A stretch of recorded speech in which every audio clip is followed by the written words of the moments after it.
Alrighty, hello once again. Welcome back to another live stream.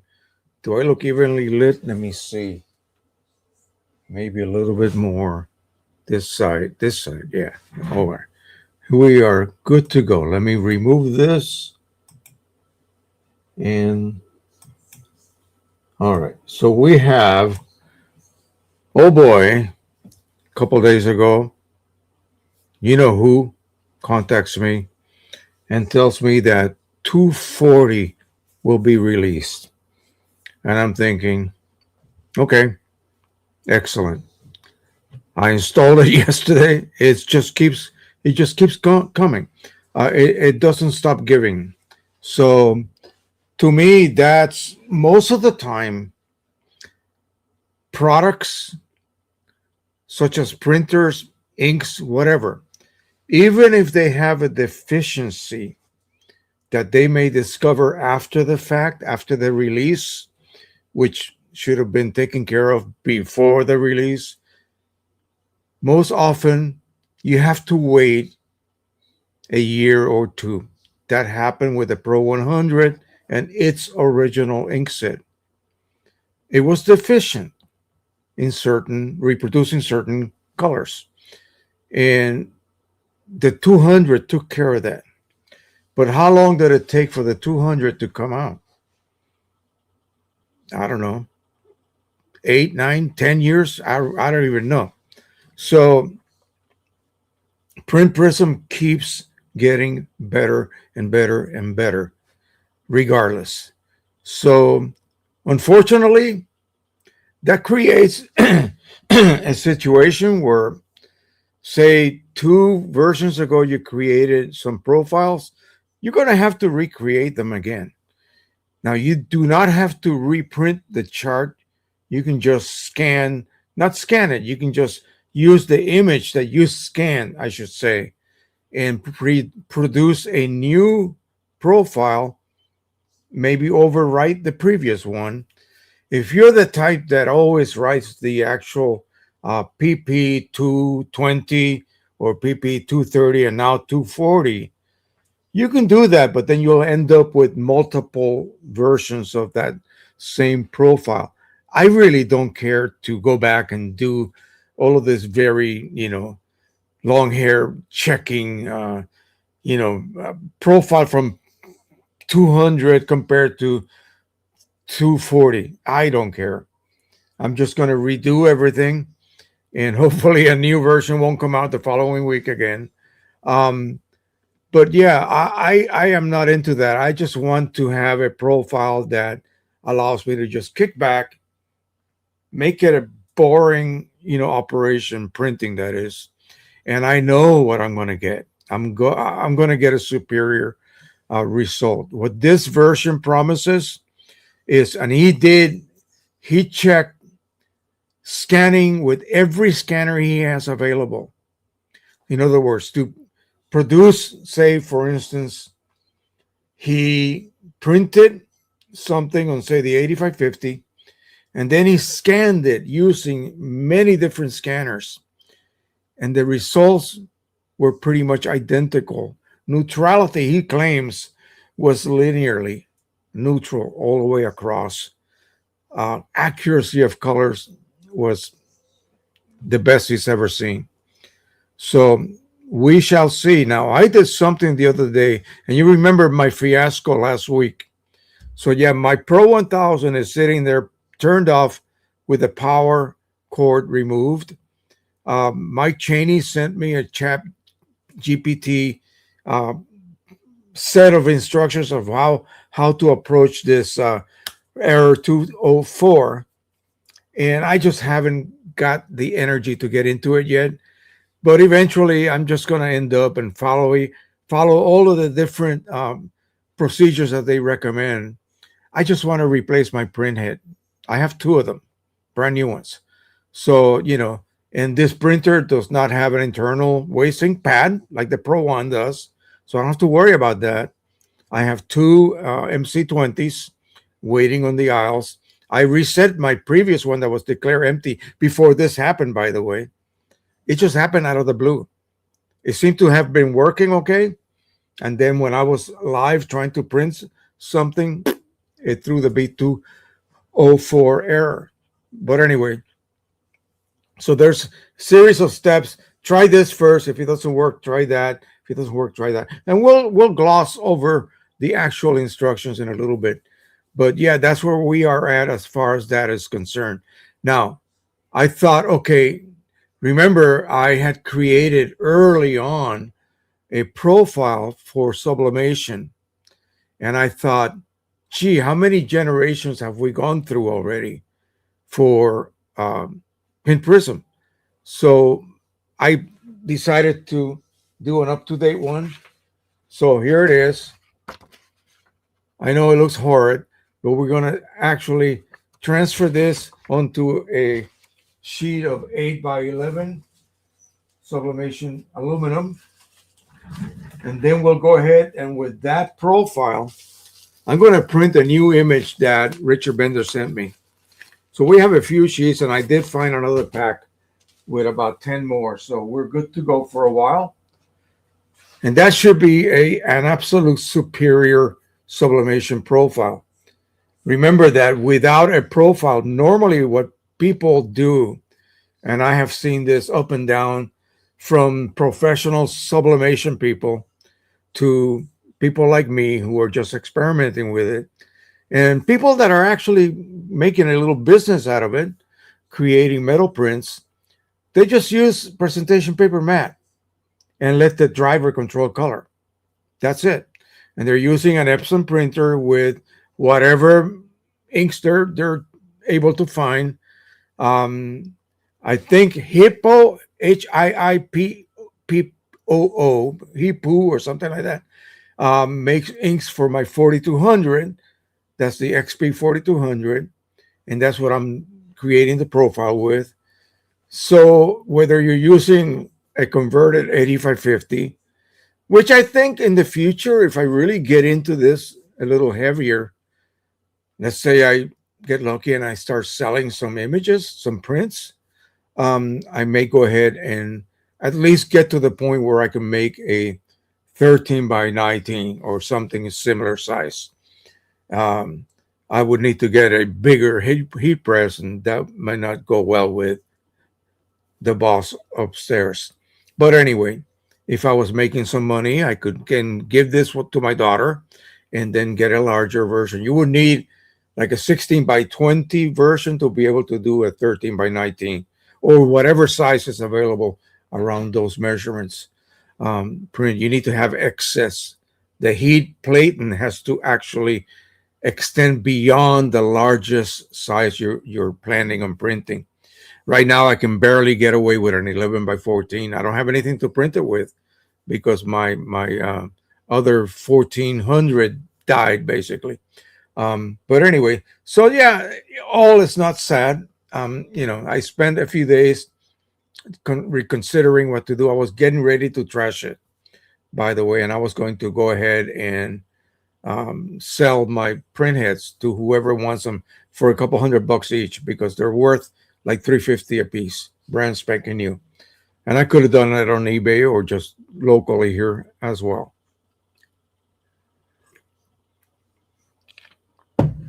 I did purchase one of them, and one of them was given to me by Harold Davies himself, and I do appreciate that. And I don't know whether he would mind if I was to sell one of those, but right now I'm thinking a little bit more positive and getting into a better vibe, if you will, and see what happens. So I will be examining those choices, whatever I can possibly do to maybe get that right panel removed, and then manually, you would have to manually then transport in other words, unlock the printhead assembly, and then move it over by turning your gear by hand to the left with a central position, and then proceed to do the exchange. But let's take a quick look at what Mike Cheney said about the 240 version. And he also said, by the way, that I should attempt to do videos while I am attempting to remove that printhead for me to be able to replace it. The Pro One has a procedure that you go through, and it basically involves pressing buttons for a certain number of seconds at a certain order, but we have no such thing on the Pro 1000. I don't have the same set of buttons that the Pro One has. So I can try it. I'm going to go ahead and try. I do have the power and, of course, the what do you call it? The advanced, the pause button. And I'm going to give that little procedure a try and see if that will work. If not, then we can just go ahead and go through the various try this, try this, try this. You know what I mean? So sent you the PP 2026 240. I have prints made from profiles for every supported scanner type on my desk. Can't tell them apart. Perfect neutrals and color across the board. What else could you ask for? Now, are we going to see the difference? We don't know yet. We're just going to go ahead. Like I said, I'm not one of those that will be doing all of this testing between versions, so and so, against the new version. You guys can do that if you have the time and the energy. I really do not. I apologize for that. But we'll see. It should be great. All right, let's say howdy to our people in the chat here. We have 24 on board. Join the chat. Just click on the chat and say something about yourself. Where are you watching from? I'm really curious where people are watching this live stream from, whether it is overseas, whether it is here in the States, up in Canada, Central America, wherever. Tell us where you're watching from, and what is it you're working on? What cameras do you own? What printers do you own? Have you had this problem, that problem? Have you been successful doing this or that? Yeah, we want to know. Tell us the good news, not just the bad news. All right, so here is Henry Stoffel, 80 degrees. That's not bad. What do we have here today? I got to look. I have to look. 82. So that's not too bad. You're up in Massachusetts. We're down here in the DC area. 2-degree differences. That's not bad at all. Got a P800 OEM inks. He's got the new 240 version, the V39-2 scanner, and of course, QMH Ultimate 212 lifetime and other goodies. No one is buying QMH Ultimate using my affiliate link. And I have no clue why not. Come on, here it is. Look at the very bottom of the chat right now. Okay.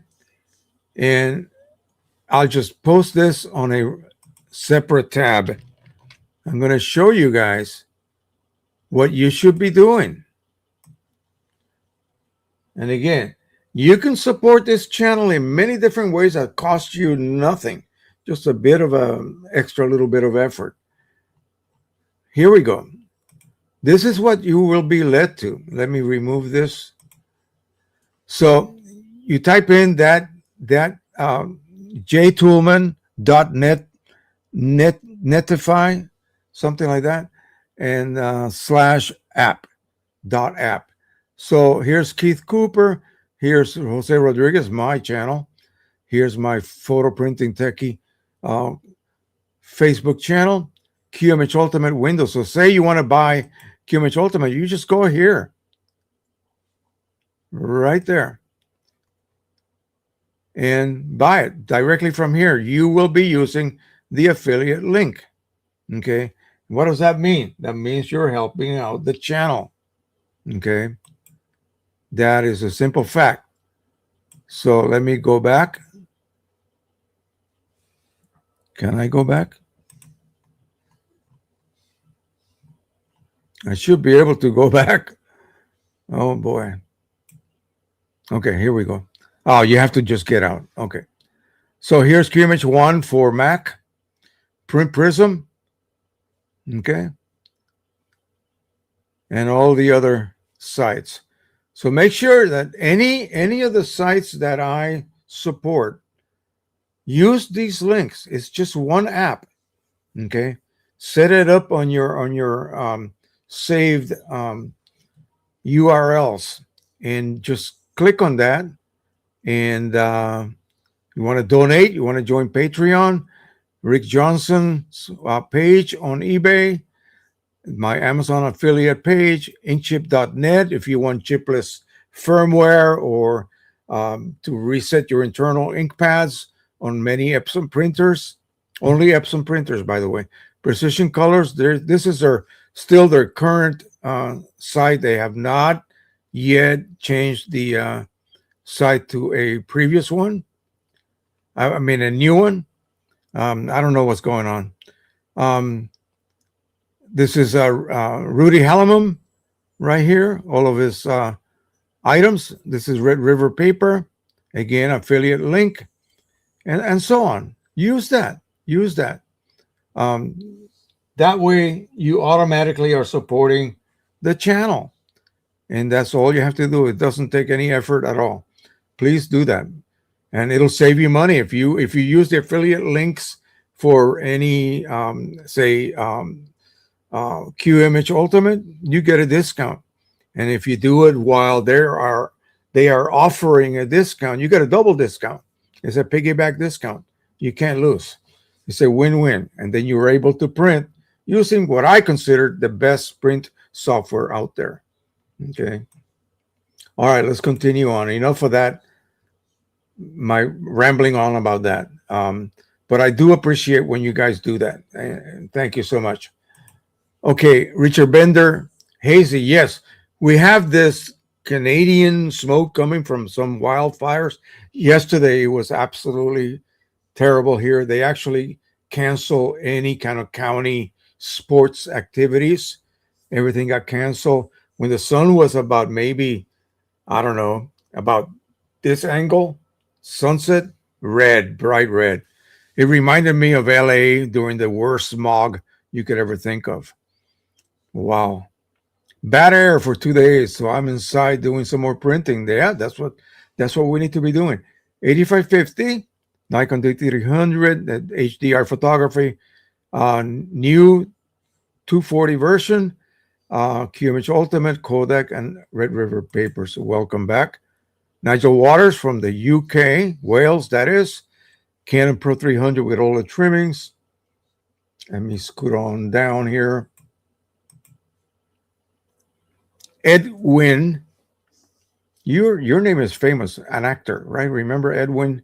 Anyway, welcome. Good morning. Still morning here.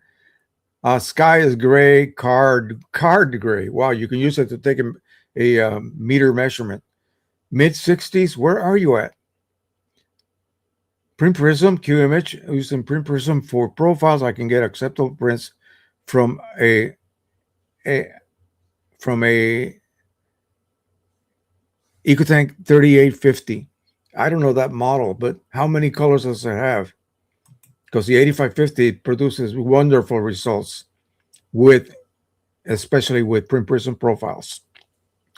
Fess Lopez here, Fred Elias, Warren, Michigan. Tuesday through Friday last week in northern Michigan. Thank you, Canada, for the wildfire. Print Prism 240, Red River Papers, especially metallics, Nikon D300, Epson EcoTech 8550, and the 240 Print Prism, or the goodies, and he's a hobbyist. Welcome back again. HZ from the Netherlands, where the long heat period has finally eased. I hope your Pro 1000 and yourself are happy again. Well, the Pro 1000 is not happy yet. I am about around here. So he's got an 8550 Pentax 4x5 camera and equipment and Print Prism, of course, and a CS5. Photo Nikon greetings from Edmonton, Alberta, Canada. Just finished Friday making 90 ICC profiles for my 4 printers. Wow. And various papers. Going to start with Print Prism 2026 240, Canon Pro 1100, Epson EcoTank 8550, and 2 XP 15000s. Photo Nikon 780 OEM inks, papers plus Red River, Ilford, Canson, Photospeed staples, QMH Ultimate Nikon D850, and a Sony A6500. Steve Excel, London, UK, Epson P800 refillable carts, OEM inks, an i1 Studio spectrophotometer, QMH Photoshop, Nikon Z7 II, and Epson B500. Pete Grovell is here, OEM inks 1100, and Moab Slick Rock Pearl A2. The Pro 1100 I soon sell for.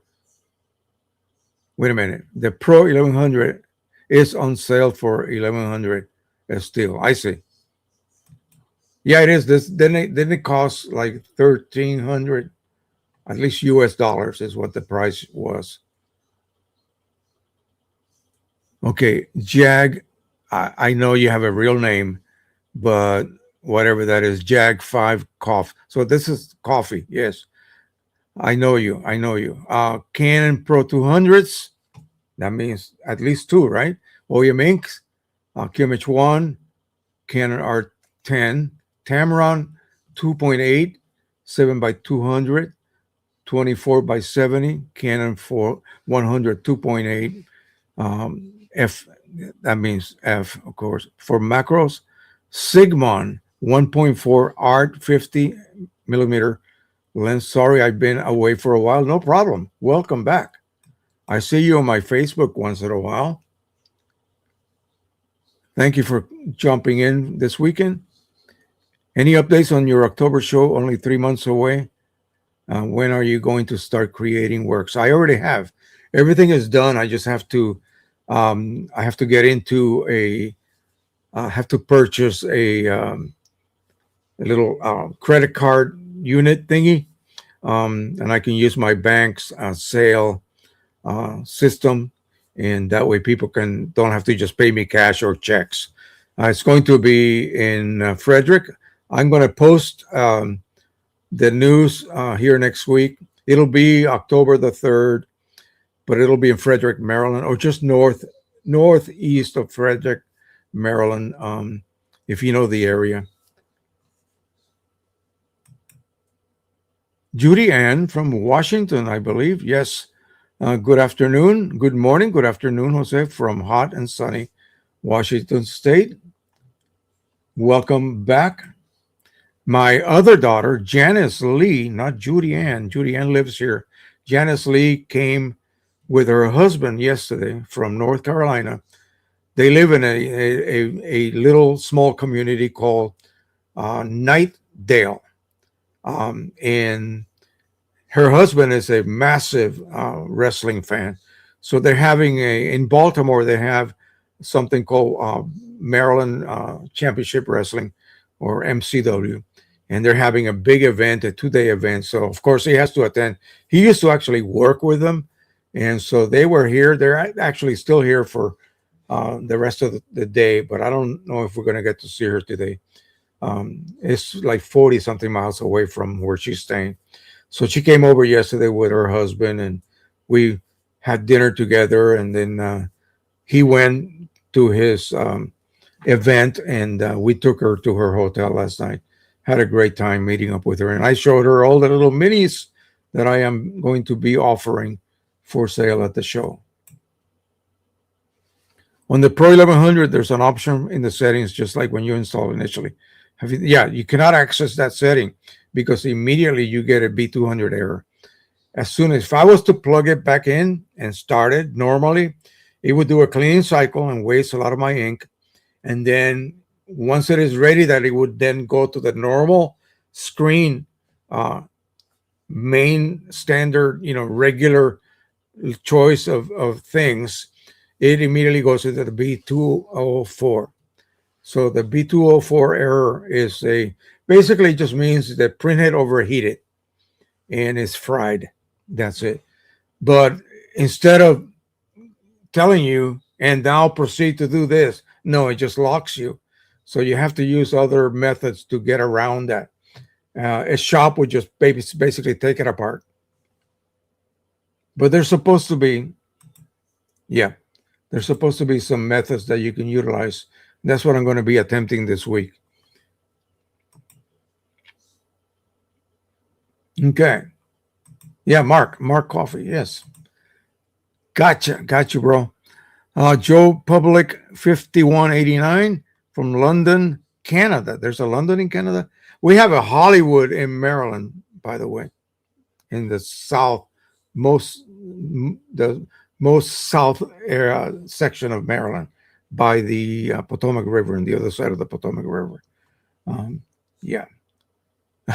Comfortable, 70 degrees, QMH Ultimate, 2026 240 print prism, PC inks 8550, Pro 100 Canon R6 II.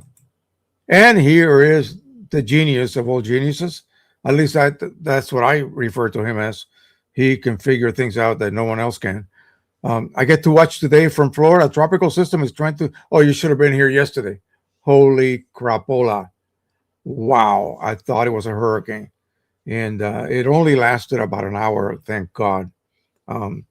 My front gutter couldn't drain fast enough. It was just pouring over because I have those solar panels, and the rain was just pouring down. At least if it was just a regular plain roof, at least the shingles sort of slow the flow of water. But man, it was crazy. That's when Janice and Jeremy and Nathan was with us. So that's good. It's only a sprinkle there, 84 degrees. So is there anything you want to add about Print Prism? I just wanted to, since you just came in, I'm doing my sublimation. So I got to sublimate this over to a sheet of aluminum, and then we're going to scan the sheet of aluminum. I did this last night, so it's fully dry, ready to be transferred. And then we'll do a sublimation print and see how good or how bad we do. I think it's going to be good. But anyway, the trick here with doing sublimation profiles is make sure your heat press is fully warmed up. Okay, before you do anything, press it down, hold it for a complete cycle. That way, the base, which is made out of a heat resistant foam, gets heated. I want everything to be as normal as possible, in other words. So you do the transfer because that's what you're going to then scan, and you're going to rely on that to create a profile to then do some more transfers. You're gonna have to print and then retransfer again. So yeah, it's a little bit more critical than a regular photo paper profiling system. So, and I don't think anybody, I haven't come across. Okay, well, no, I'll go back. I'll go back. Um, there's a professional brand of printers. They're really Epson printers, sort of like with the cold firing PSO crystal printheads, and they are meant for sublimation. They use, I forget the brand. Oh my God. Forget the brand of the ink, but it's their own proprietary ink. And they, when you buy one of those printing systems, you have to use their sublimation transfer paper, and then you get profiles. So yeah, they went through the process that I at this point go through, and those are the profiles you use. You still use presentation paper mat as your paper choice, and then a profile. So rather than just using the sublimation uh, profile for that regular Epson paper, we're going to have a custom one made. And I saw the difference immediately. Normally, you get a very enhanced. Some people like it. I don't. I want to get a print on aluminum that looks as natural as the ones that I print on paper. But that's usually not the case. Usually you get an enhanced, more contrast, more saturation. Everything just looks more vivid. And that's cool if you're doing a sunset or something, but not if you're doing something that has subtle colors that should be more pastel like or whatever. So, yeah. Anyway, I think we are probably at the peak of accuracy in Print Prism. That's okay, though. Now I can help Andrew with the Mac OS version. Yes, people are, I don't want to use the word, yeah, in for that. Okay, they cannot wait. Um, he's going to be bombarded by sales from what I have heard from others. They just cannot wait. Okay, so help them with that. And will you be using the same coding, if you will, that you're currently have on your 240, so that everybody Mac doesn't have to go through that not learning curve, but you know what I mean, progress curve that you went through, because this is a work. What do they call it? Is something in work in whatever, where it just continues to improve. We're not done yet. This is not the final version yet. Okay, you know what I mean. A work in progress. That's it. So yeah, that would be good. Yeah, take a break. I would take a break on Print Prism right now and help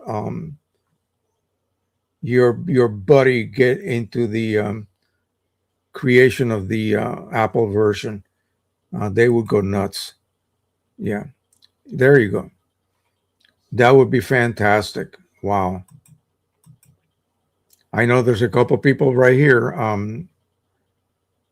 I think Mark Coffee has a Apple computer, so he would need to have that badly. All right. Okay, so I am going to go ahead, open up Print Prism. And since I have Mike here with us, he can say, Joe, you're doing something wrong, you big dummy. Okay, or not. Let's see. So let me just go ahead and look. If I open up one of my previous scan files, right? I would go here. Everything else is the same. Nothing has changed. This is a previous name of a profile that I made. Well, I'm going to go look in here to see what do I have. So what do I have that I can redo? Let's see. Maybe something on the Canon Pro 200.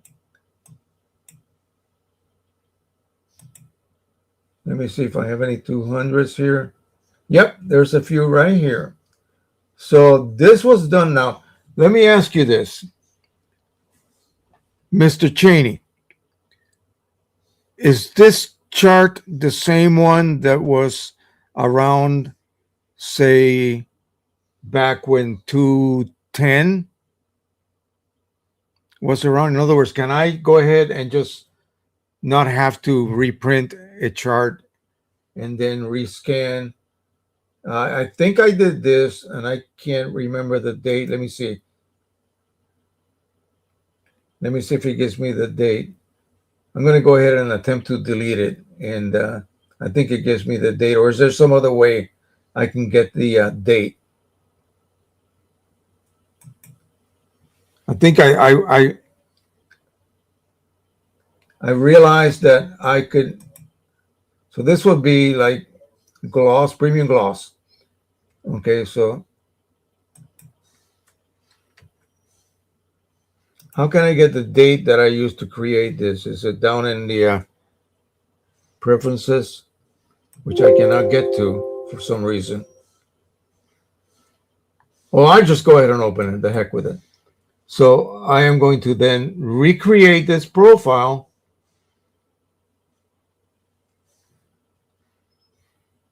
There it is, platinum gloss. I think it was with the most.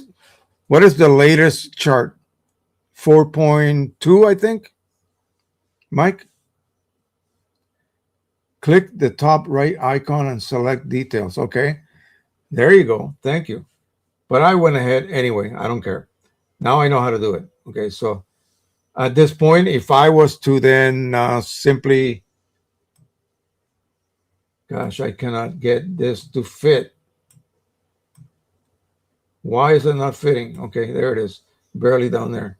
I think it's my monitor. My monitor's resolution. Nah, forget it.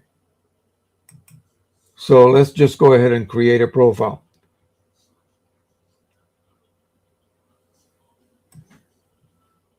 It's doing it right now.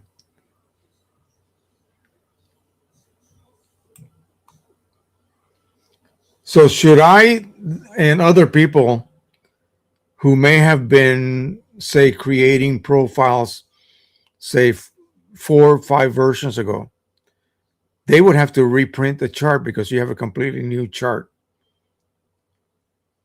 right? I mean, even with an older chart, I have been able to see the actual number of the chart. It seemed that, let me see down here. So this is 4.1. So I think is 4.2 out now. I think this is too old, right?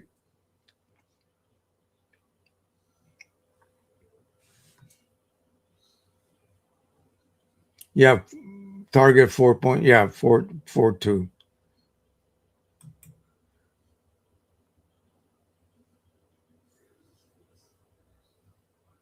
Oh, okay. Then why does it say 4.1 right there? You see that? This one I didn't really make a long time ago.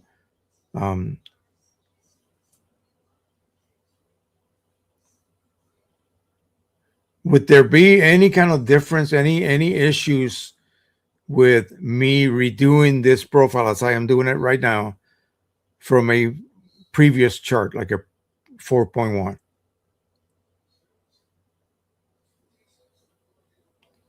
Yes, it's since April. Okay, you said right here.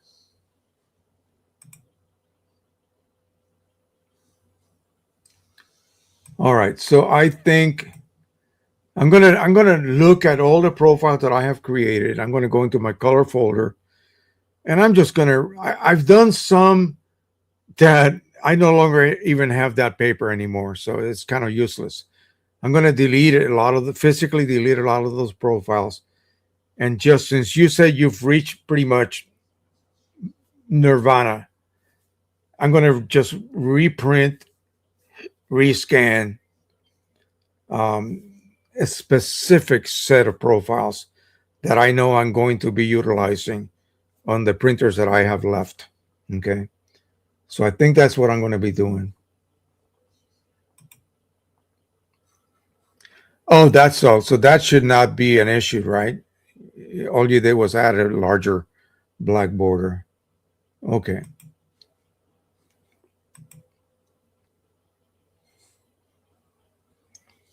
TPD is here. Ron K.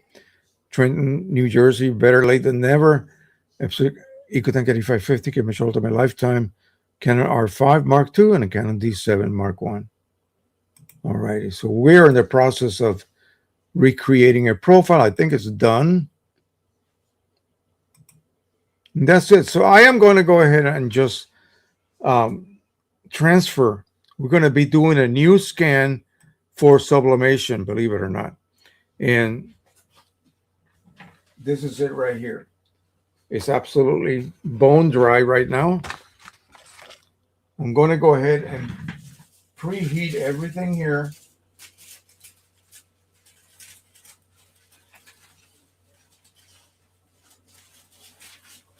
Make sure we get it nice and hot. Right now it's 350. As I am watching this countdown, it should begin to drop a little bit. Okay. So now 247. So 246. You see 245. It's losing heat as it is heating the base. Okay. 244.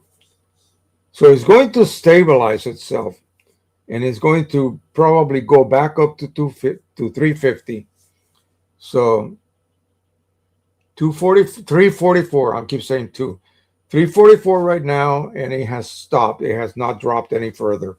45.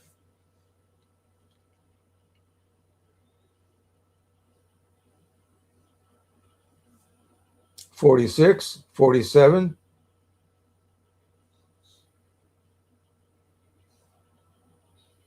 48, 49, 350. So now we are exactly at 350, the base as well as the platen. So now we're not going to lose any heat when we attempt to transfer this. That's the key. You must preheat your system, if you will. Not only of course, the platen, but also the base. You're basically reheating or preheating everything to 350. Right now it's a stable 350. We'll open it back up, let some of this heat into this very cool room, right, by the way. Everything's working just fine. I can't believe I live without a good HVAC system for such a long time. So this is an 8 by 12, more than we need, but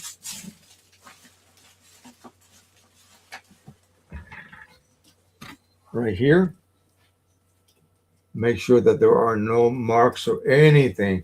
Remember, we're working with tiny little patches here, and we don't want anything to interfere with capturing every one of these. So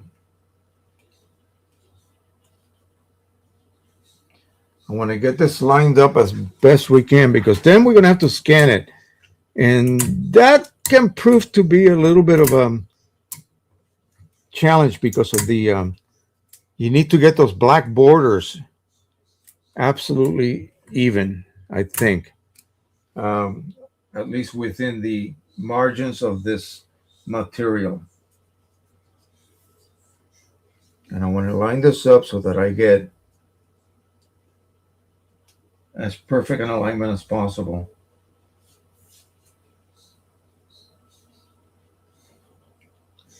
Remember, normally we're working with 8.5 paper, so this is only 8 inches wide. So you got to make sure you get proper alignment here. Okay, we got one down.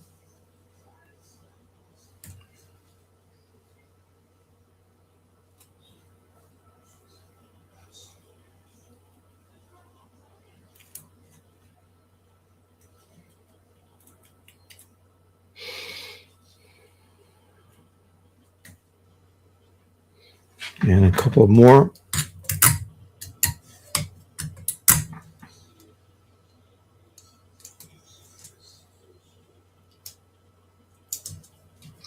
Okay, and now we'll go ahead and sandwich this. I have a couple of sheets of parchment paper here. Oop, actually 3 sheets. One of them ended up on the floor. I'm going to lay this down.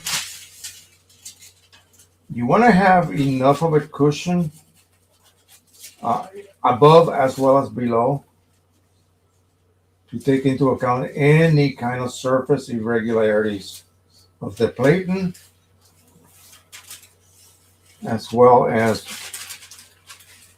the rest of the layers that you have here. I have a sheet of big sheet of parchment paper. I have a Teflon sheet on top of the base because that prevents any kind of unwanted transfer of, say, for instance, that black edge. Or if you're doing a borderless, like we normally do a borderless transfer, you may end up staining that heat resistant base. You don't want to do that. So you want to always protect the platen, keep it spanky clean, and protect that base by having a large enough sheet of parchment paper, whatever kind of paper you want to use, as long as it protects those two surfaces.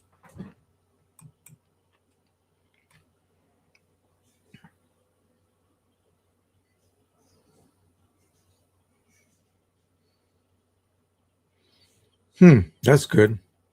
That almost sounds smart. Right. I did see that on one of my patches in a previous scan. Once I visualized the actual image, I did see that. Yeah, I needed to clean my glass, in other words. All right, so we are at 350. It hasn't changed.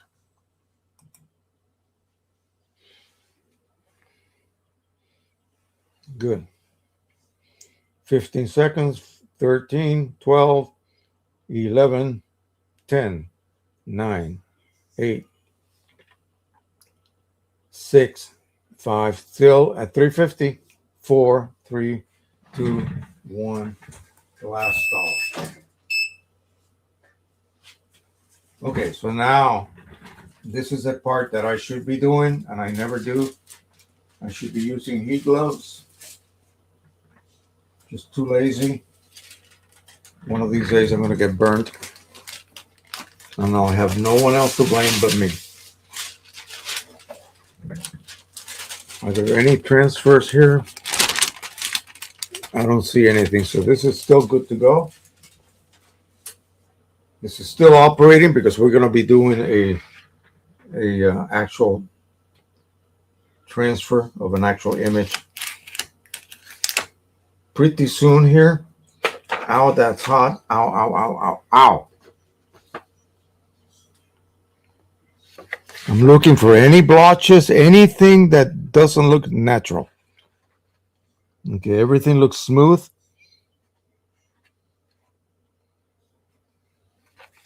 So I think we have a good transfer.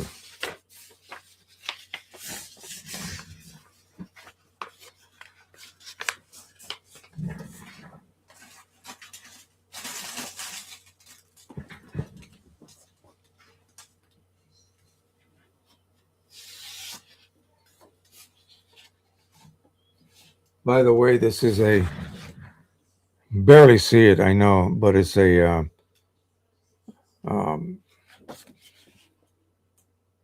nozzle check for the Pro 200.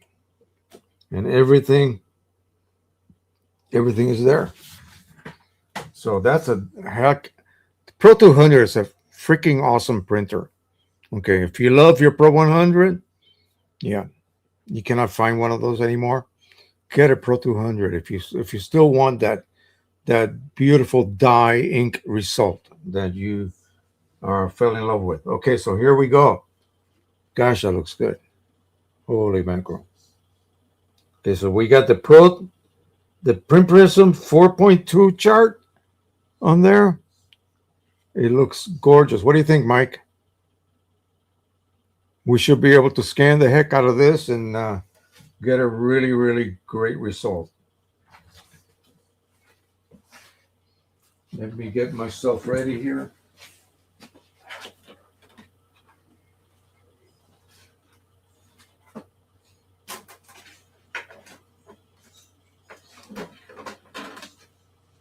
What were we scanning here? Ah. Okay. Unfortunately, Pro 1000 profile that I was on. Yeah, Pro 1000 profile on premium glossy photo paper. Ah. Okay. Well, maybe we can get back to that sometime in the future.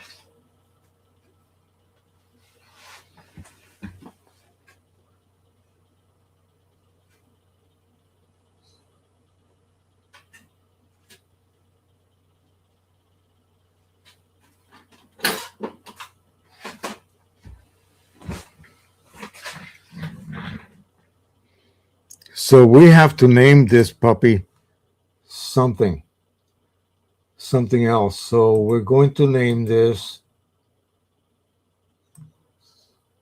not that. So this is going to be, basically I did it on the XP 4200, and my material is always the same, so we're just going to call it sublimation.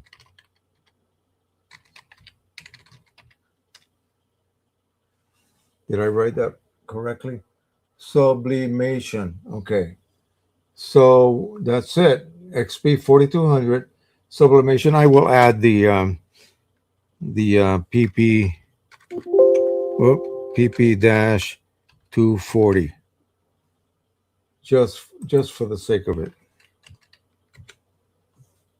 Okay, so XP 4200 sublimation PP 240.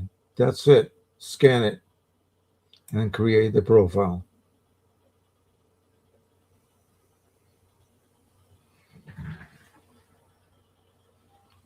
She is flashing.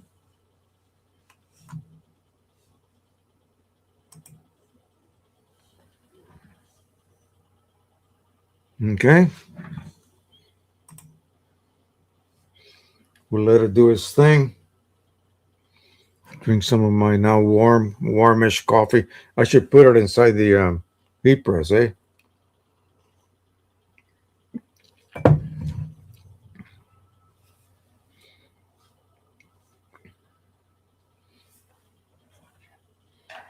We are scanning pass number 2.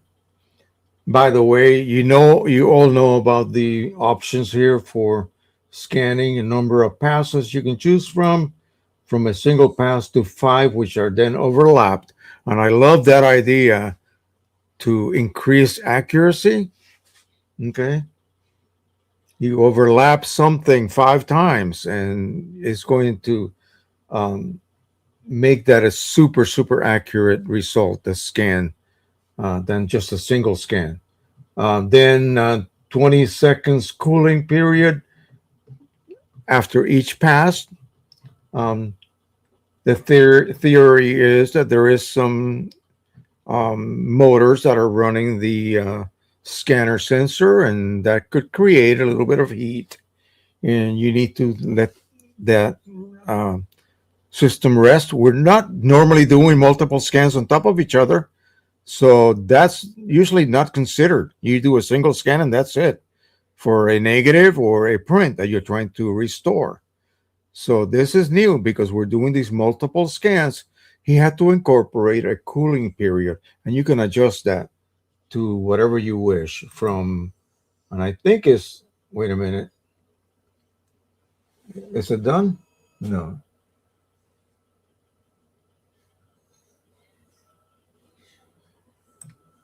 What happened here? Yeah, I'm messing with this. I shouldn't be. But anyway, different amounts of time, in other words, up to like a whole minute per scan. And then you guys know about this color wheel right here. So say I'm doing a let's just say if I was printing a 50% grayscale square, and to me that square looks a little bit green, I would move this toward the green and visualize it and see if I can make that green match the green on my print. Once I get it to a very close match, that's it. I can recreate that profile, and it's going to introduce that slight adjustment to globally adjust whatever which way the black and white print that I made is leaning toward. In other words, I remember the Pro 100 original ink was creating a slightly greenish result, according to many people. So that will take care of that because you overwrite the original one. It's going to apply that little bit of a correction, and you end up with a very, very closely, um, almost linearly, perfectly linearly neutral result. Okay, so all my little squares are covered. Now we just create the profile. And then we'll go to QImage, and we're going to go ahead and print our new image. And we're going to make gosh, I think it's my mic. I think it's my screen. Let me look at it on my main screen. Okay, so now I can create a profile. I need to adjust the resolution of my second screen so I can fit this thing in because it's no longer adjustable, right? You cannot adjust it anymore. All right, so the profile is being created right now. We'll just go ahead and wait. I'm going to open up QImage. I have some, by the way, I got to share this with you guys. Hang on. Let's let that run. We don't have to babysit it. The July 4th, our daughter's neighbors in Olney, Maryland, they have a pool. They live in a little pool house. It looks like a little tiny farmhouse. And we were spending the night there because of the air conditioning problem. The house was 98 degrees inside. So we spent the weekend with them over there in 4th of July. And they had a party. They invited all the kids, of course. This is my grandson who was a baby not long ago. Check this guy out. It's a cell phone picture. Let me edit it a little bit before I show you this. This young man, in other words. Let me see. I can adjust the brightness. There we go. Saturation. Make it a little warm.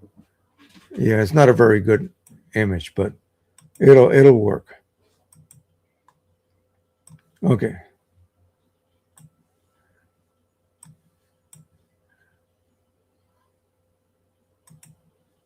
Check out this kid. This is my slightly over 14-year-old kid. He's not a baby anymore. Yeah. He is not a baby anymore. Look at that. So he's going to go out for track, and hopefully he'll do well this coming fall, his freshman year of high school. All right, so let's see what the progress is so far. We are about 80% done with the profile. Oh, now it's showing everything. What? It decided to do that for us.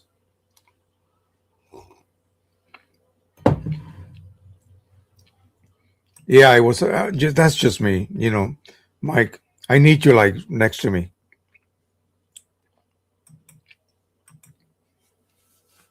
So I think that's done. Let's go into QImage, and I'm going to load a brand new image that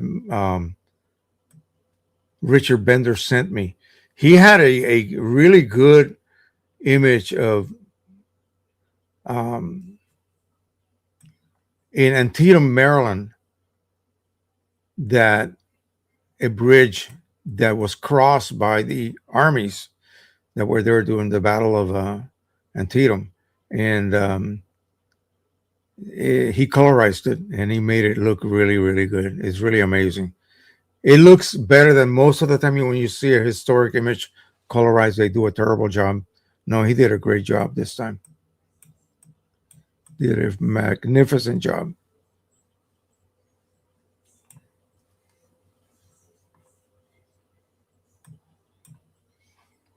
So I'm going to pick the XP4200. We're going to pick the correct paper, presentation paper matte, and we're going to pick, in this case, it's 8 by 13. So, or 8.5 by 13, I think it is. Let me make darn sure.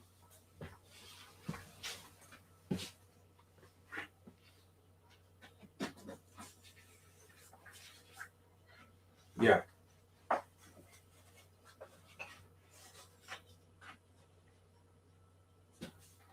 So we are going to print an image that's going to be 8.1 by 11, no, by 12.1. So this is the paper size. So we will go here. I'm going to go. This is the only way that I know how to do it. So, keep that in mind, 8.1 by 12.1. And then we can just load the image. And it's right here. This is the one that I was talking about, guys. So this is actually the bridge. This is a historic photograph that he colorized. But we're not going to print this one. We're going to print this new one. Right there. Look at that. And what did he tell me this represented? I forgot. I forgot what he meant. So, yeah, we're going to go ahead and help it a little bit here.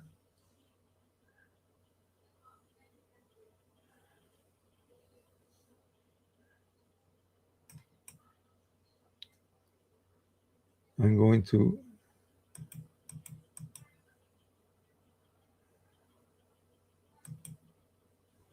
let's see what happens. I'm looking at this, guys, so you're not able to see this, but it looks really good. I don't want to crop it, but I'm going to have to. I'm sorry. I'm going to have to crop it because I need it to fit borderless on that particular media that I'm going to be sublimating to. So I don't know if I'm losing anything here.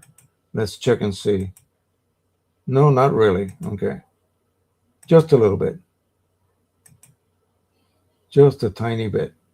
All right, so we'll go ahead. And now the key thing obviously is, this is my old profile. So let me just quickly, and I'm just going to click on the date and just scroll down.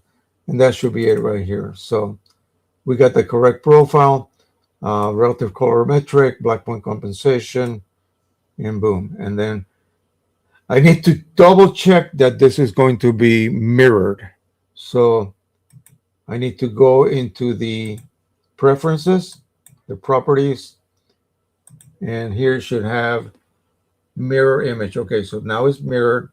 And when I do, when I print my sublimation transfer images, I use unidirectional. Okay, so I turn off bidirectional printing.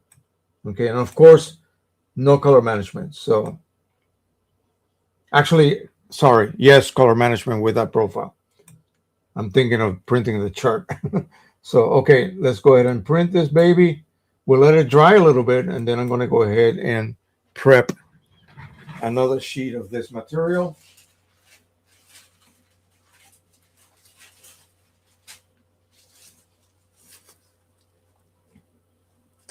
And we should end up with a nice borderless version of that image.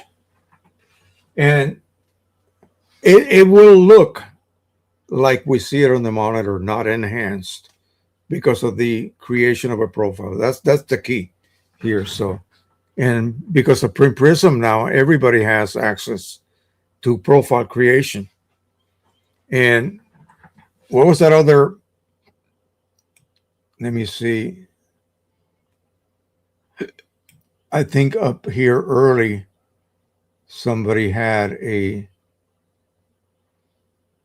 one of the supported. Here we go. The V39 2 scanner. And how much does that cost? It's under $100. So having a scanner that is supported, even if you don't have a printer with a built-in scanner, and in this case, most of the time is an all-in-one type printer. Most of us are not printing our photos in an all-in-one printer, so we're using a Pro 1000. Hopefully I will in the near future again, something like the B200 or the Pro 200, P900, whatever, professional level printer. We need a scanner to be able to then create a profile that would give us the super accurate result that we're looking for. Now, this is going to take a while to print because, again, it's unidirectional. So, but that creates a very accurate and clean result. And it actually pauses between each pass. So it'll go print, stop, return, no printing, advance, print, pause, return, advance. Instead of print, advance. No, print, advance, and so it's going to take twice as long to finish printing that. So, and I'm going to go ahead, and if I need to, I will do a little trimming prior to attaching the sheet of aluminum to it. Maybe not. We'll see. And then this baby is at 350 again. Let me do another pre-warm just to be sure. We want to have the same exact conditions that we had when we printed that standard, the chart, that is. Okay. So when I say printing, I mean transfer. So see, it's dropping to 245 again, just because the bottom part cooled off. So it has to be reheated again. So there it goes. You have to do this every single time. Sorry, until they come up with a double plating system, you'll have to do this. Otherwise, you're going to get inconsistent results where every time you do something, it's going to be slightly different. And yeah. And when we were experimenting months and months ago, trying to reach that perfect pressure, time, and temperature, it took us a lot of material to reach that point. And we were experimenting like crazy and getting weird results and this and that. And oh my gosh. And I was ready to give up. And finally, in our condition here, 350, 85 seconds. And fairly good pressure. There's no way that I can measure that pounds per square inch. No, you just kind of get the feel. If I was printing something thicker, like maybe a thicker aluminum, such as Chromolux, I would probably decrease the pressure a little bit. Okay.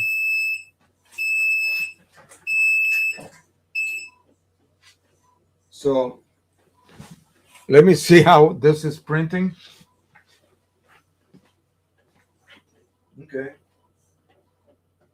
It's moving along. This little printer moves really fast. That printhead just moves lightning speed. Like that. So that's why it prints so quickly when you do bi-directional printing.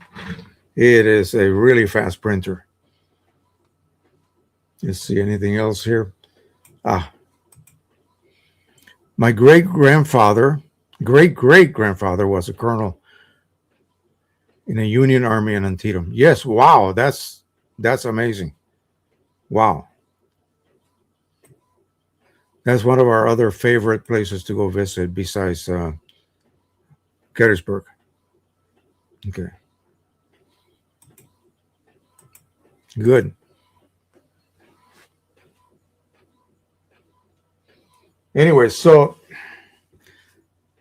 with my situation in the back room, I have a Pro 800, a P800, Pro One.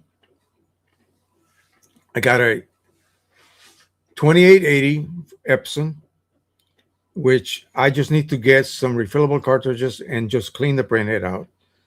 That's not a problem. Everything else works on it. I can reset the pads. I can drain. I can collect wasting from the outside. And so far, everything is fine with it. I just need to get some refillable cartridges. It was a really, really good printer back in the day, and I want to still use it. So, other than that, the 3880 and the 3800, those are going to go. So I'm going to have a pretty clean-ish room. Um, Somewhat what it used to be in the past when I could actually walk in there and play soccer. Yeah.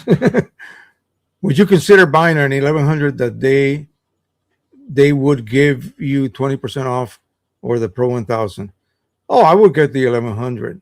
Yeah, absolutely. That's, yeah, definitely. That is not even anything to reconsider. Okay, so now we have to dry this. And the best way right now is to just lay it on top of the base of the heat press and let it dry. It always looks like, if you have lots of blues, like this one has, take a look at this. See all those blue tones? It looks a little purplish on there. Black sublimation ink looks brown. Really strange. It actually looks brown.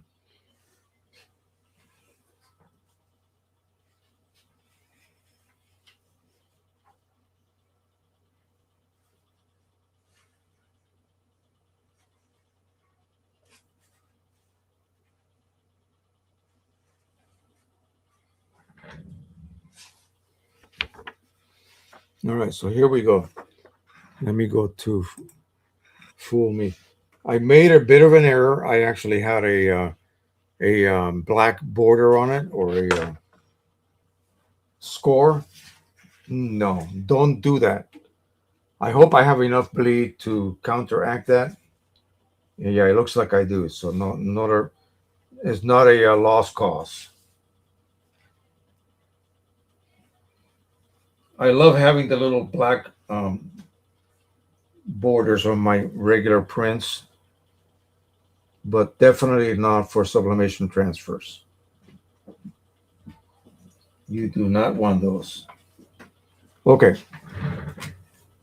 need 4 pieces of tape. Actually, we'll do a few more than that. Make sure we are completely immovable here. You definitely don't want something to shift while you're pressing.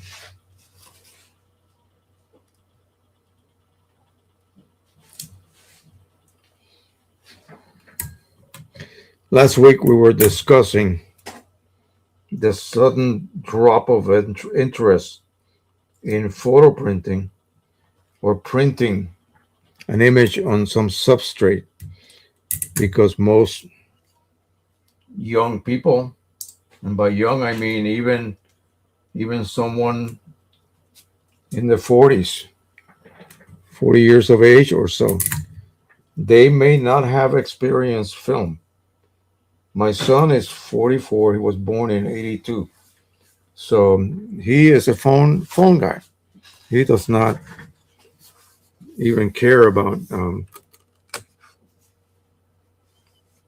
getting a paper print. Although he did ask Dad to print him a bunch of game characters, like digital game characters, and we framed everything. He's got a like three walls of framed pictures in his bedroom. So yeah, he's a little bit contradictory. Little bit contradicting, yes.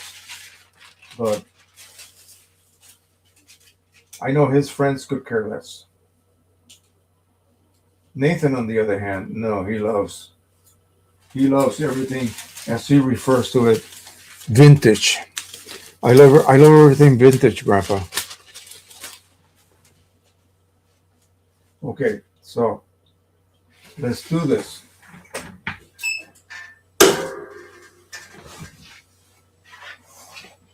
I love the way a young dude like him that looks like a young man already still calls me Grandpa. It's just, yeah.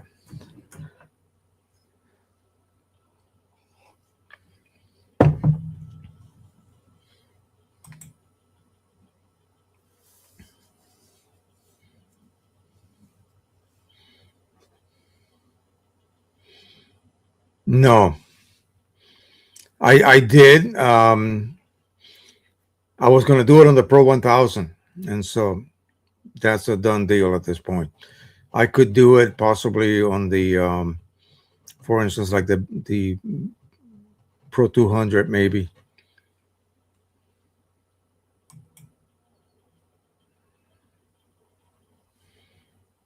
Well, you can't force people to do that, Henry. But please do so. If you're able to find that like button, little thumbs up or whatever it is, please click on it. It helps if you do it during the live stream. Notice I am not having ads pop up.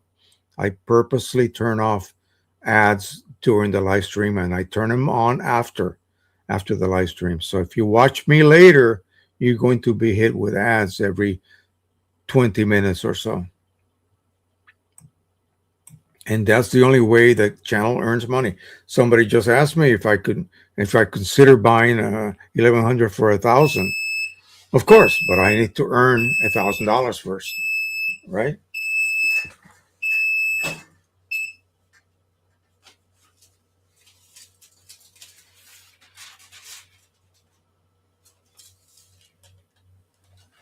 Okay, this is the where you play the drum roll. Now I want you guys to see what I'm talking about. You see that? You don't want that on the Platon or the bass. You want it on something like this that you can just crumble up and throw away. Okay? Please make sure that, and then do not reuse this facing up, down, so that if it's going to retransfer, it's just going to simply transfer on another sheet of that parchment paper, basically.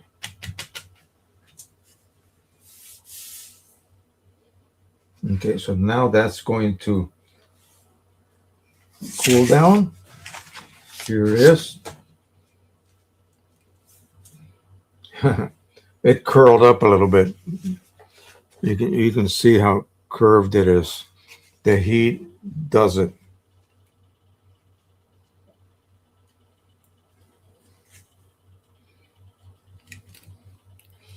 So I'm going to do a slow reveal, even for me, and see what we got. It also transfers onto the tape, folks. I want to show you that.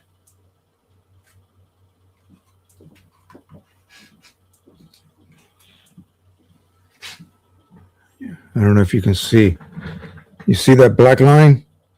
That's the edge of the black border.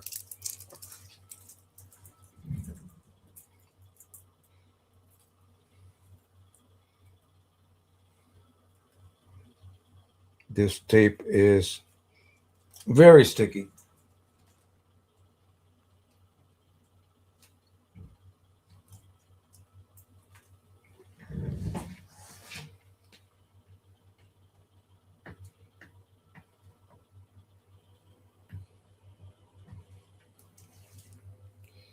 Two more to go.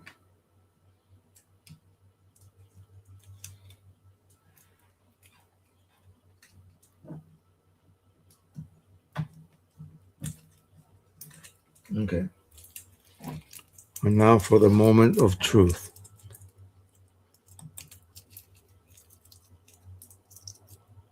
Let's see.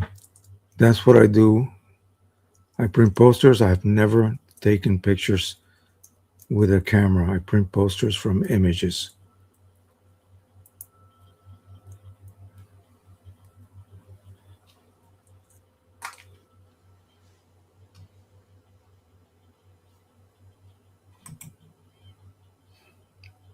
Well, I got you beat by, let's see,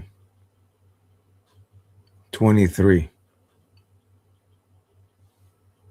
I'll be 77 this September. Good. Thank you. Also click. Excellent. Thank you. Everyone else, when you get a chance, please do so. Okay, let's take a quick look at this now. And what the hell just... Oh my God, what an idiot I am. I forgot to remove the plastic cover. And this is amazing. That's why it's curled. This is amazing that it actually sublimated through the plastic coating.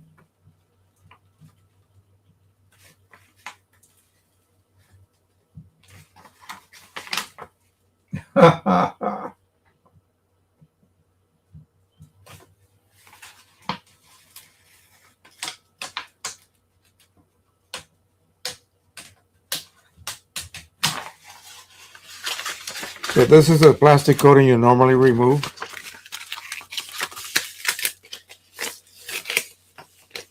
It's been a hard week, folks.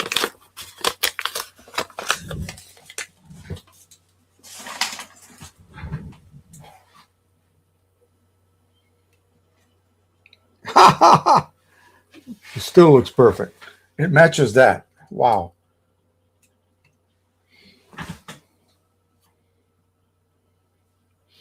Got a little hair on it.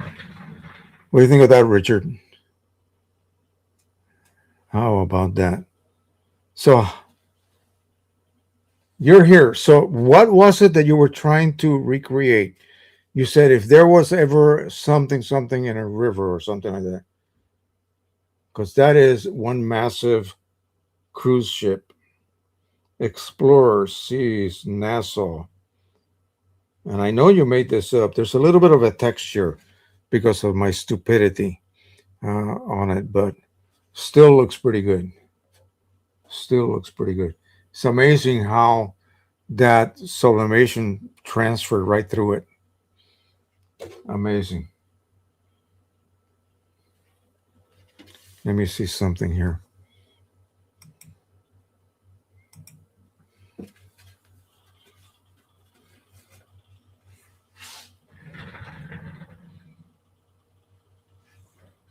I have to get close enough for the illumination to sort of match. That's pretty good. And that's not even calibrated. So, yeah. Pretty cool. Pretty cool. Mm-hmm. Let's see.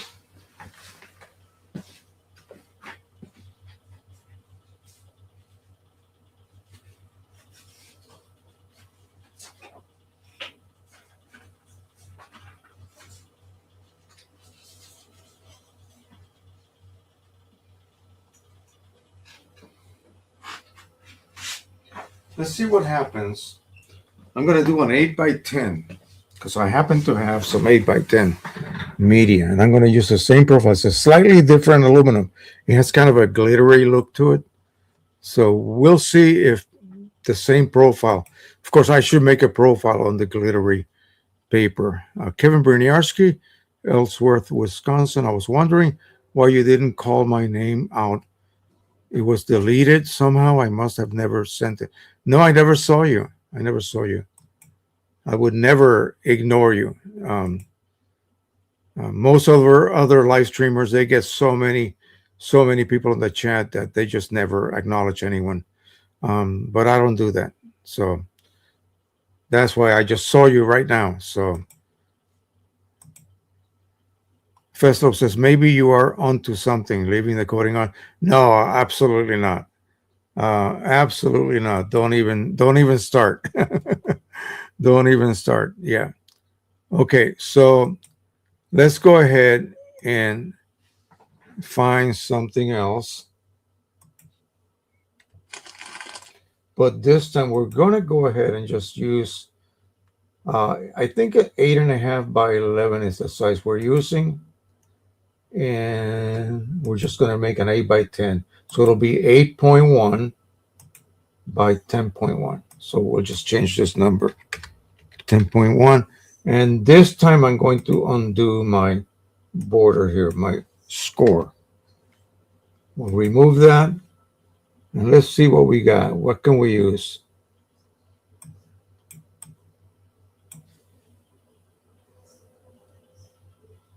Let's see.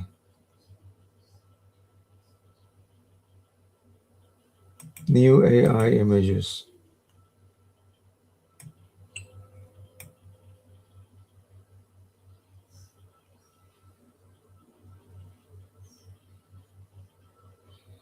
This is some of the work that I made that I'm going to be offering this fall.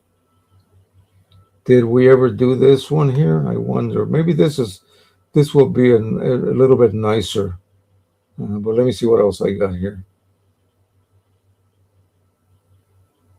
No.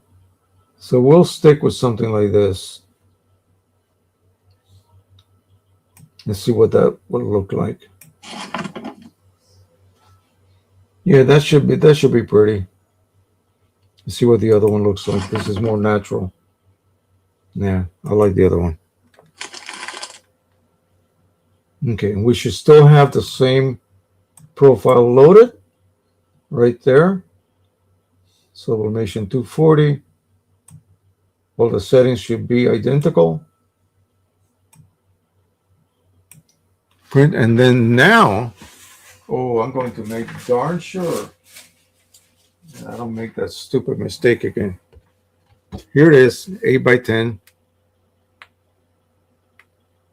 And we'll show you what this looks like and how it can pass through this plastic. I don't get it. I really do not.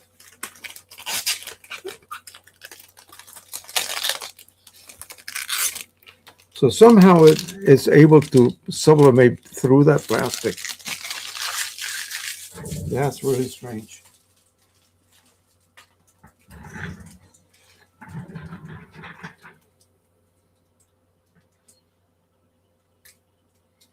Okay, why is it taking forever?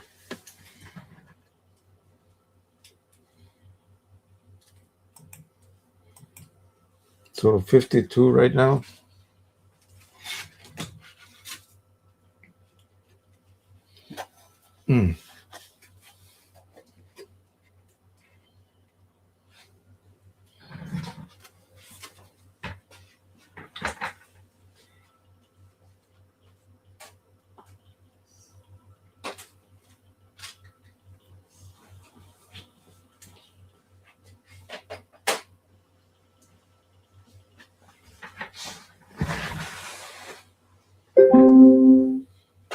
Okay, so now we'll let it print.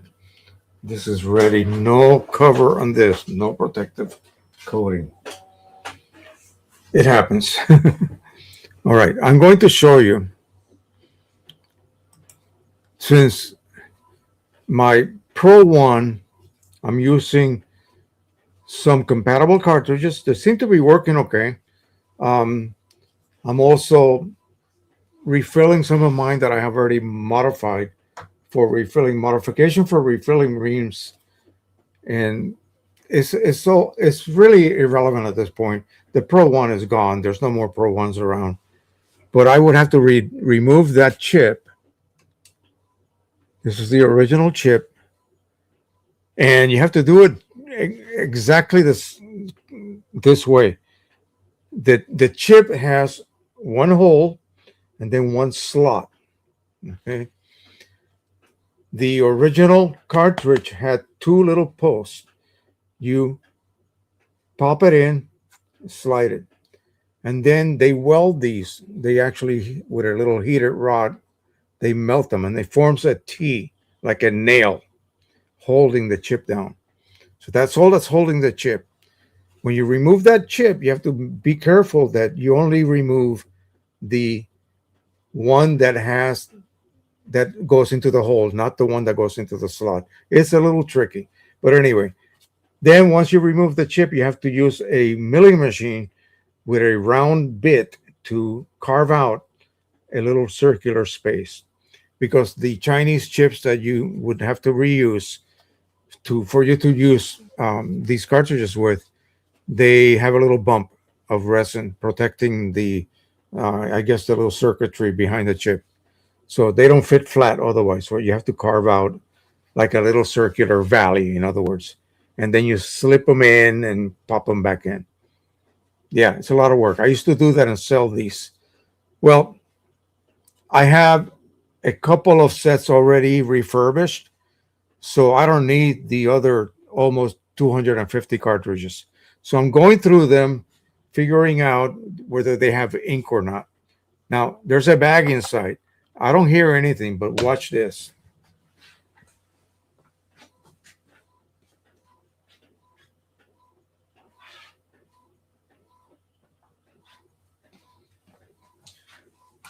So I take this little micro scale. Let me move this, put it on a safe place. Let it zero itself out. This should weigh 43 grams if it's empty. It weighs 48.7. So that means I have like 5 ml of liquid. In this case, this is Chroma Optimizer. And I have a stack of these right here. Okay, this is my batch of Chroma Optimizer cartridges that I could either refurbish or throw away. But I don't want to throw them away because they have ink in them. This is photo black. I shouldn't be here. Let's see this one. Oh my God, this one is full. And does it have a, yeah, untampered chip? So I need to check to see whether, if I refill this without changing the chip, which obviously I never changed the chip. So we'll put that aside. That means there are 43 minus the subtracted from 85. That's how many grams of ink are in there. Let's see this one. This is 58. So I got like 15 ml of ink in here and so forth. So we're going to draw some ink, in this case, Chroma Optimizer, and then put it in here. I have a brand new 700 ml cartridge for the Pro, say 2600 Canon, and but I want to restock this because I will use this at least if I get my Pro 1000 working again to refill my cartridges with, or to refill Pro 1 cartridges. Otherwise, I have to continue buying these refurbished ones. Not refurbished, but not OEM. You know what I mean.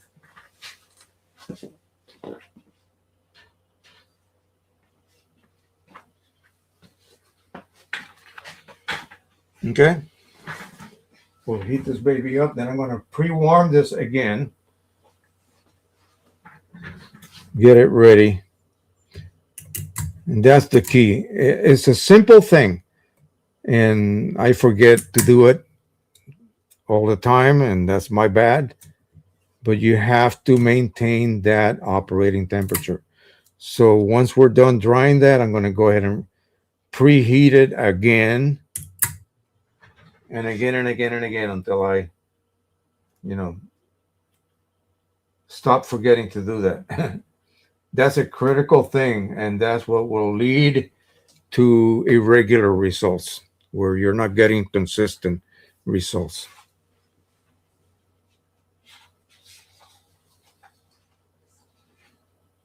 One day they'll be a little lighter, one day they'll be a little darker, and so on. And that is really due only because of that very reason. Okay, so now we definitely do not have a protective coating on this. That was pretty embarrassing. But I was shocked that it actually sort of worked. Now, when you buy stock, even though it says it's 8 by 10, don't believe it. It's not 8 by 10. I only went 1 point, like 1/10 width and 1/10 length extra. And yet I have like a pretty wide border, you will see. So these things are not sized as accurately as you might imagine.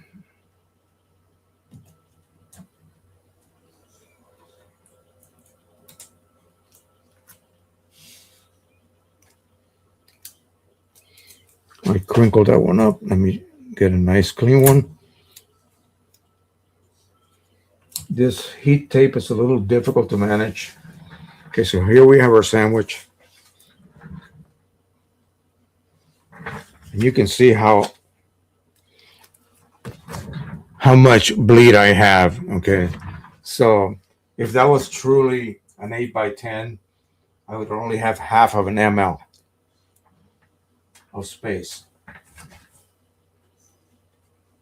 Now there's some controversy as to what size do you, yeah, I usually do it like this. So I will put one of these down first, and on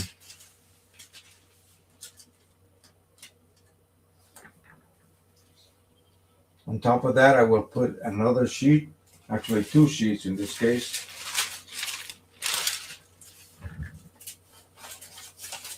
But wait a minute, I said I was going to reheat that base.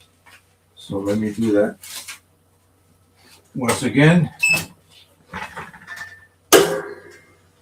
let that bring everything up to temperature again, because it's constantly shifting. So I leave my pressure control knob alone unless I change the thickness of what I am working on. So something that would be, say, 1/8 of an inch thick, oh gosh, I wouldn't be able to close it, okay, because I have it set for however couple of millimeters, not even that, worth of thickness. So right now it's 46, yeah, 346, you see 347. I think my other light just croaked. Let me put a charged one on there.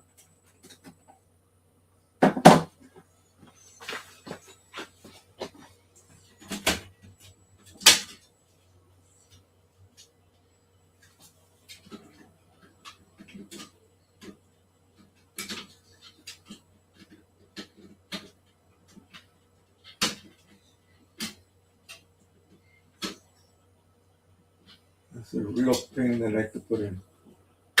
Okay. We'll charge this one up.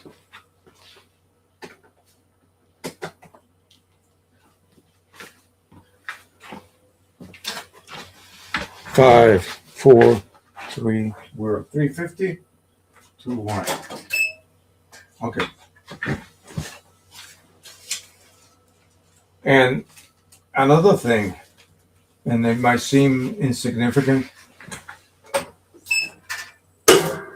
that sandwich I just took out and I put back in, it's cold.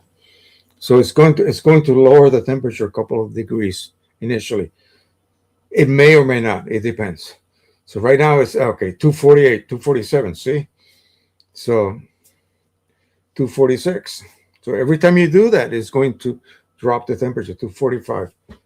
But the amount of time, the length of the press, transfer time, in other words, should be long enough to stabilize everything to the temperature that, from all the experimentation we made, told us that this will work. This combination of time, temperature, pressure will work and be consistent.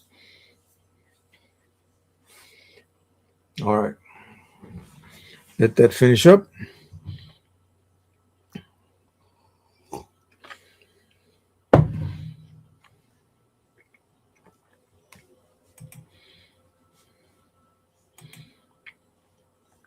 Yeah, it has to be. It passed through the plastic, Mike. It passed right through the plastic. I think I've only made that error once before, and it really didn't look very well. Okay, it didn't look that good. So I think it's amazing. I had, get this. I print. I have it in here somewhere where I printed on glass. Yeah, I sprayed it. You used to be able to buy this type of coating.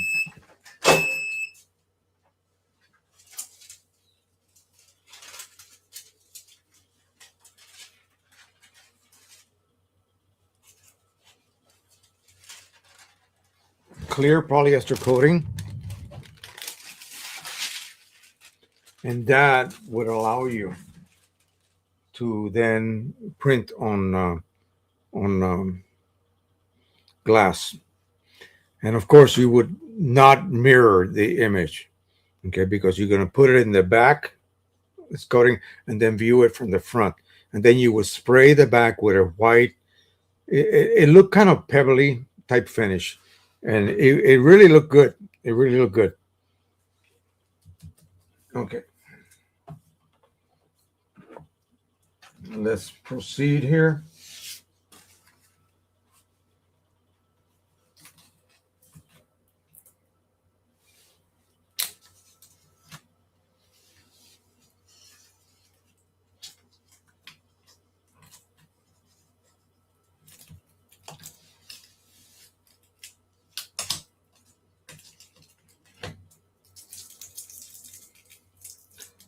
I know it's silly, but I like to do a reveal for myself. I first do this. I haven't looked at it yet, so I first look at this, and I'm looking for any kind of anything that looks darker than, as you can see, almost 90 something percent of the ink transferred. Okay, so there are no blotches, nothing. That means nothing, no defects should appear on my actual transfer onto the aluminum.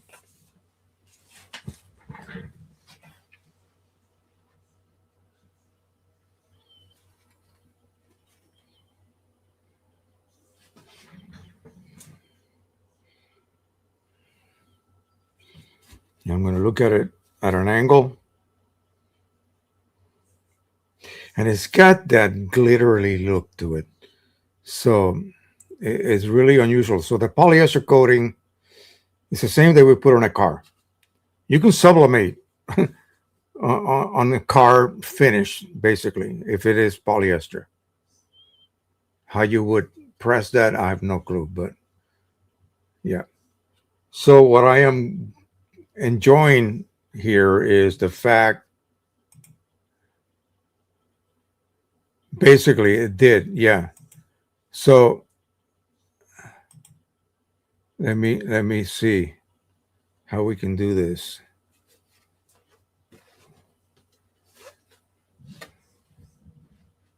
That's too bright, too much light. So let's get this light as even as possible here. We're looking at,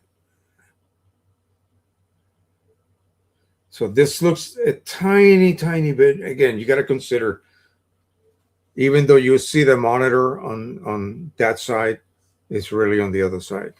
Everything's reversed. But take a look at that. And yeah, that monitor is $50. It's a piece of crap. If I move QImage over to my main monitor and look at this next to it, it'll be pretty much a match. Let me see. I want to see that. You won't be able to see that, but I need to see this for myself. Oh, hell yes. Yep. So the other monitor removes a little bit of the intensity of this image. So This monitor de-enhances the image a little bit. But when I look at it under my monitor, which is calibrated, it's almost a perfect match. I mean, nearly perfect. Yeah. So this is, again, this we produce this using a print prism profile, which really, folks, uh, I do not think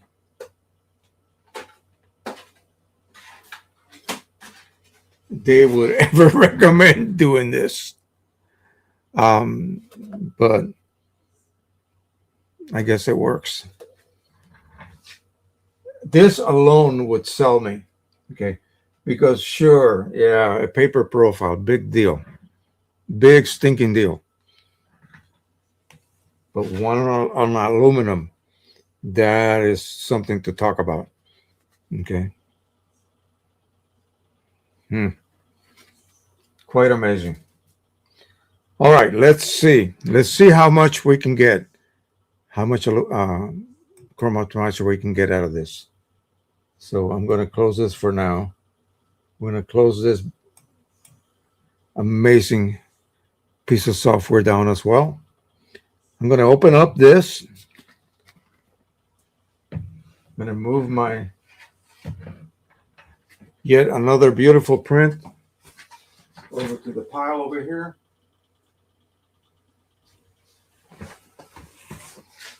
Now, in order to extract or to inject ink, you need a special tip. You have to get these through Precision Colors.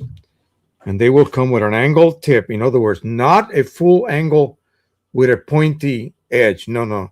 A slight flat top, but about 75% of this side notched off at an angle. It's really difficult to see. You cannot see it that way. Let me see. Let me put it over something dark. Maybe you can. I don't know. But again, it's got this tip is flat, and then like I said, about 75% of it is at an angle. Whatever that angle is, I'm not sure, but just a slight angle. So the bag, let me show you what one looks like if you take it apart.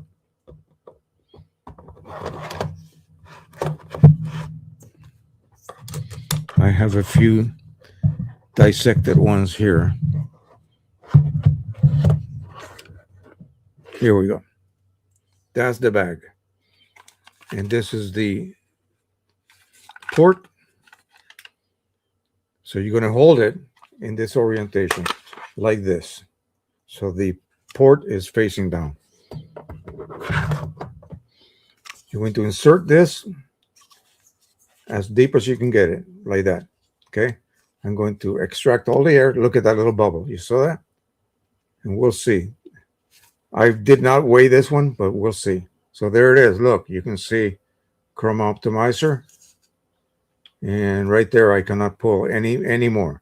So this bag is now collapsed. I can toss this in the recycling bag that I'm preparing. We have ourselves 14 ml. Okay. This could be, get this, about $13 worth right here. Okay. So we'll open this up.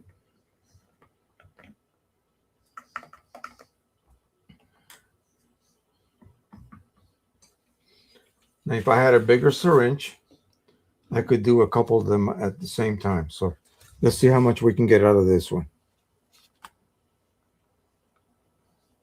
Okay, this one only had about 5. But see, if I just try to shake it, I would think it was empty. I would have imagined it was empty, and I would have thrown away good, usable, either ink or, in this case, Chrome Optimizer.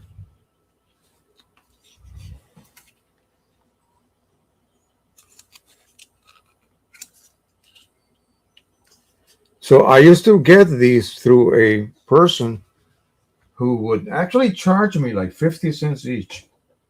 And he was getting them for free in some art type college.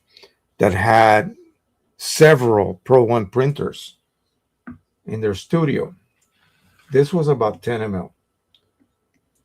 So he was making money off of me, and I was making money by selling them. I think I charged something like $60 per set, um, already ready to be have chips installed on them.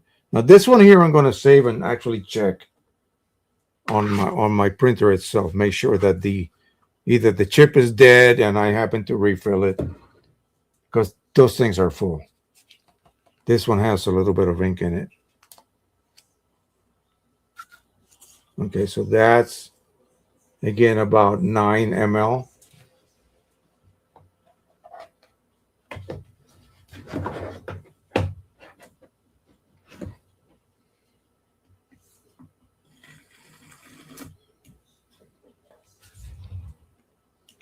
And I'll do this with the yellow. This one's empty. See that?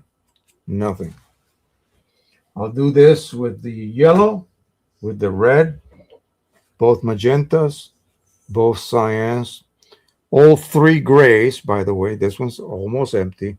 I managed to suck out about 2 ml of liquid out of it. Every drop counts. If I had a Pro 10 working again so far, I would be able to utilize that.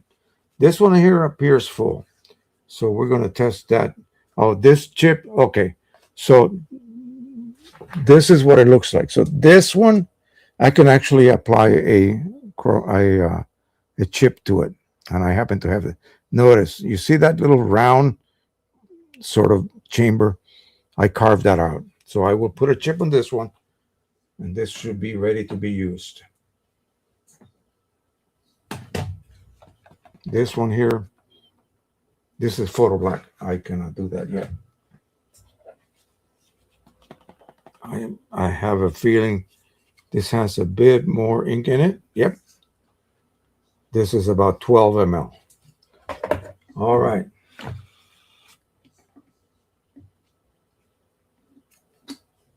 So that takes care of that. I got a bit more Chrome Optimizer, where normally I would have thrown that away. And that would have been very wasteful. So I probably obtained something like, let's see, this is a cartridge such as this sold for about $40 new OEM. It had, let's see, 43 subtracted from 84. So let's just say 40 grams, 30. I think it's like 39 ml of ink. So yeah, it's like $1 per ml almost. Okay. Although this is valuable. This has some value as well. So now let me go get a chip.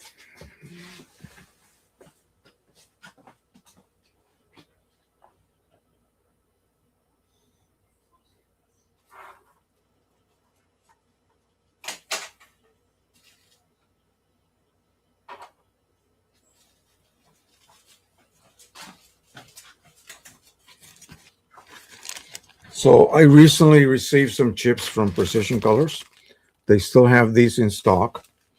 So I need to find one for Chrome Optimizer. I hope I have one.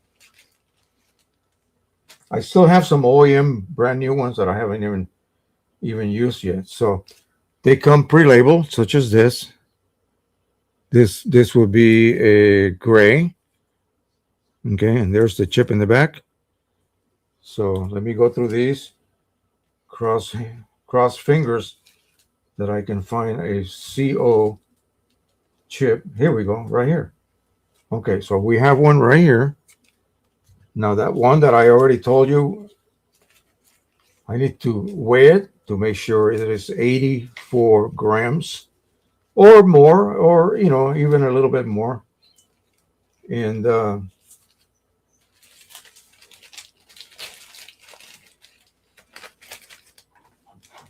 I have no idea how many chips did Matt buy from Mike Lee. So I don't know what kind of stock they have, because this is not a big seller. by any means. I think they're probably collecting dust rather than being sold. And that's if the truth be known. So, okay, so this is the one that I can actually apply a chip to it. Let me weigh this.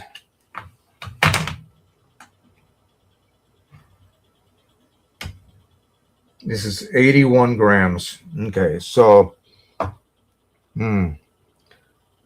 okay, so that's actually good. Let me go ahead and extract about 81. So I'll get 3 ml of ink out of this. I got to be very careful here.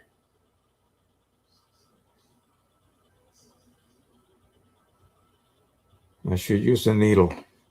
I really should. Let me see if I have anything back here.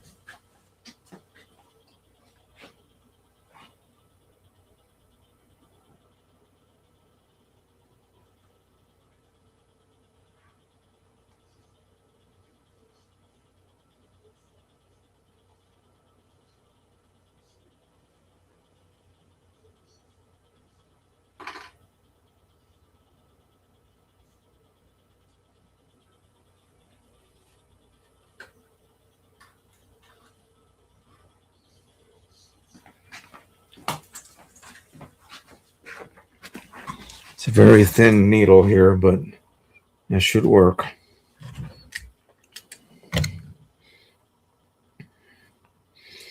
I just need to safely reach and suck up some Chrome Optimizer. Okay, so I got like 4 ml here. That's 4 ml. Okay, so that's good. So let's remove the needle carefully. If you get this in your fingers, it's just kind of sticky a little bit. It's not going to stain you, of course. Okay, so now, so this is 81. Now what I'm going to do is just simply do this. I'm going to pull back. I had a little bubble right there. And I'm going to inject that ink. I am pressing hard against the port. You have to do that because there's something really strange about these cartridges. If you don't do that, you're going to get ink outside of the bag. Yeah. Weigh 83.5. That's fine. The OEM weight is 84. So I could have injected another ml of ink, but that's fine. So that's how you do it. Of course, you don't want to do 20 of these at one time. So I recommend that, if you still have it working Pro 1, refill each one at a time as needed. And then the chip is the important thing. So let's do that next.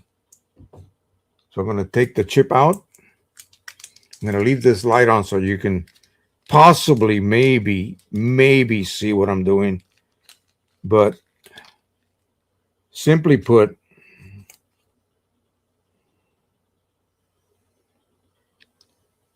you see the bag, see that little black bubble? That does not exist on the OEM chip. On the side, there's a slot. Okay? And on the other side is a hole. That's why we keep one of the posts untouched. So I am going to insert this into the slot using that little slot. So I'm going to go ahead, put it down in the correct orientation, and insert that little slot. Yes, if you have fat fingers like I do, it's not an easy task. I always say that ladies' hands are a lot more delicate, and they're able to perform this a lot easier. Okay. So in this case, I noticed that both posts are a little bit damaged. But I managed to get it in. So what I would do in this case is maybe attach a little piece of double adhesive tape and make sure that it doesn't come off. We're only going to use it once, and then we're going to just remove that chip and continue to print um, using a new chip. So it's only a single-use thing. So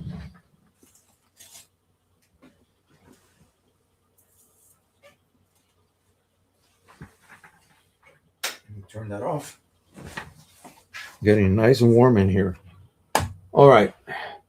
So yeah, so that's going to be in the works. The next week or so, I'm going to be going through every batch, each stack of the same color, extract the ink, rebottle it, and so forth.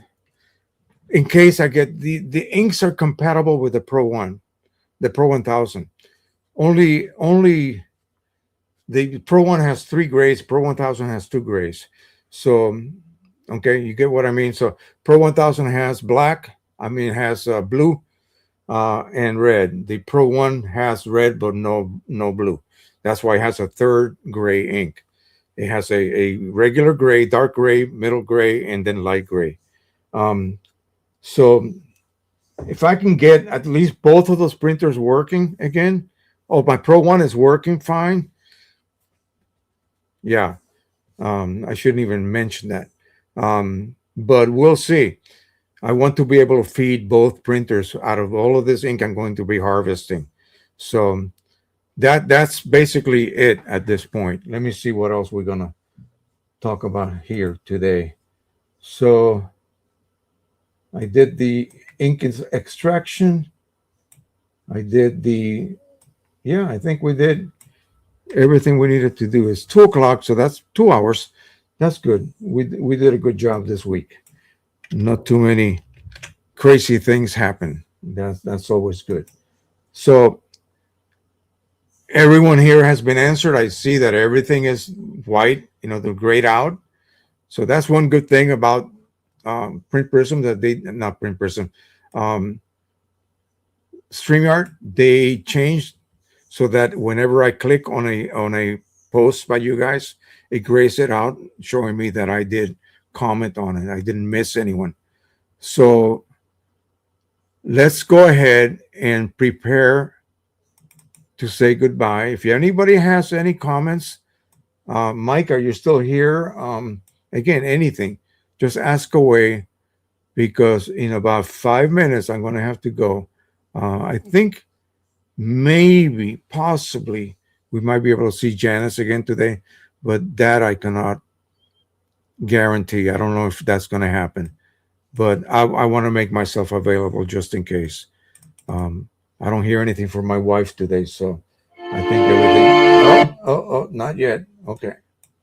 All right. So let's get that prepped.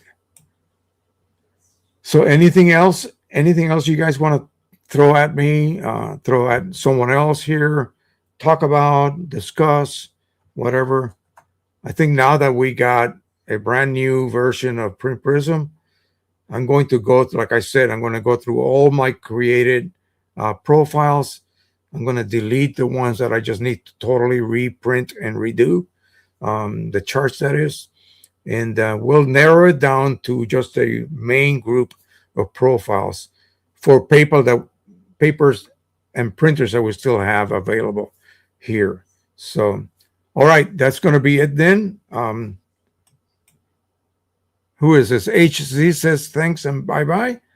So we will catch you on the next one next Sunday. I hope everything goes okay this week. And again, once again, let me check my calendar. But on the Sunday, the 2nd of August, we're going to move that to the 1st of August, Saturday. Okay. So Saturday, the 1st of August, I will not be here at noon on Sunday, the 2nd. Okay. So I'll remind you guys of that next week as well. So thank you so much.